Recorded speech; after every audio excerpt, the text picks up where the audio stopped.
ట్రంప్ని రెచ్చగొట్టే వాళ్ళు తయారైపోయారు. ఎప్పుడైనా సరే అమెరికాలో బహిరంగ లాబిస్టులు ఉంటారు.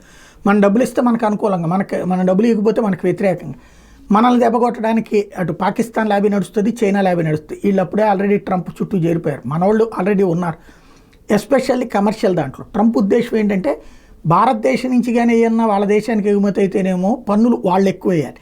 అదే సందర్భంలో అమెరికా ఉత్పత్తి చేసి మన దేశాలకు పంపిస్తున్న వాటికేమో మనం 0 పన్నుతో చేయాలి. అంటే వాడు ఇన్కమింగ్ ఏమో ట్యాక్స్ వేసి మనల్ని వేధిస్తాడు, అవుట్ గోయింగ్ ఏమో ట్యాక్స్ అడగకూడదు. ఇది వాళ్ళ స్టైలు, వాళ్ళ దేశానికి సంబంధించిన స్టైల్. ఇప్పుడు దానికి భారతదేశం అట్లా ఒప్పుకోలేదు. నరేంద్ర మోడీ ఇంతకుముందు స్నేహితుడిగానే ఉన్నప్పటికీ కూడా ఏవైతే ముఖ్యమైనటువంటి అంటే భారతదేశంలో తయారయ్యే ఉత్పత్తులు అమెరికా నుంచి వస్తుంటే వాటి మీద పన్ను 100% కూడా వేసినవి ఉన్నాయి. 30, 40, 50, 70, 100.